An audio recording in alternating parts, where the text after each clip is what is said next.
కౌరవుల్లో ఒకరు కురుక్షేత్రంలో పాండవుల వైపు యుద్ధం చేశారని మీకు తెలుసా? అతను ఎవరో మామూలు వాడు కూడా కాదు. కౌరవుల సైన్యంలో 11 మహారథులు ఉంటారు కొంతమంది. వాళ్ళలో ఒకడు.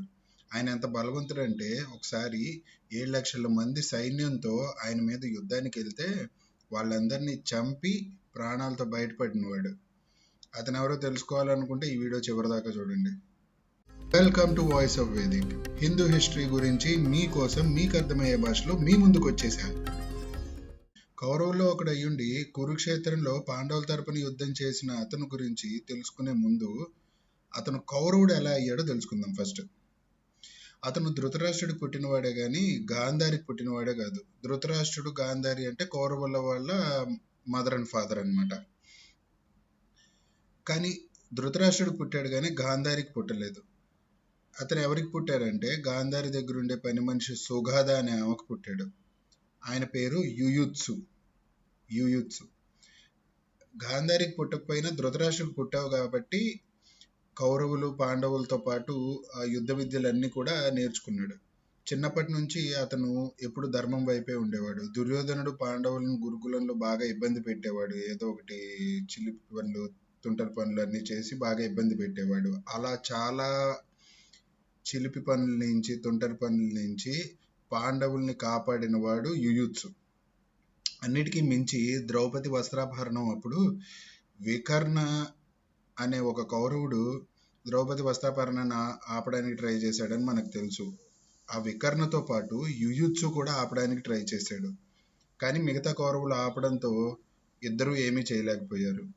యుయుత్సు కురుక్షేత్రం రోజు వరకు కూడా కౌరవుల వైపే ఉన్నారు.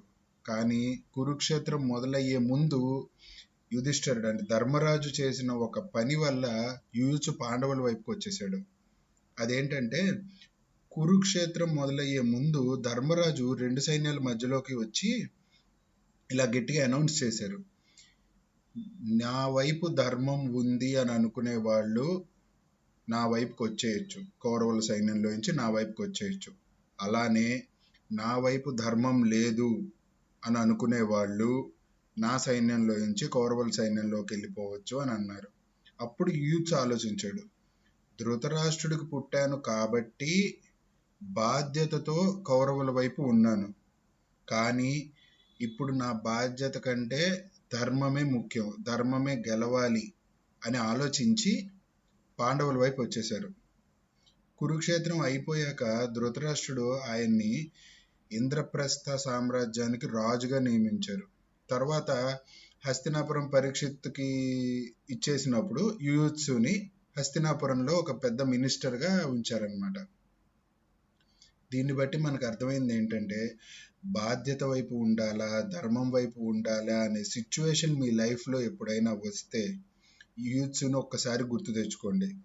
ధర్మం వైపు నిలబడాలి అన్న ఒక్క ఆలోచన ఆయన ప్రాణాన్ని కాపాడి పాండవులతో పాటు రాజు అయ్యే అవకాశాన్ని ఇచ్చింది.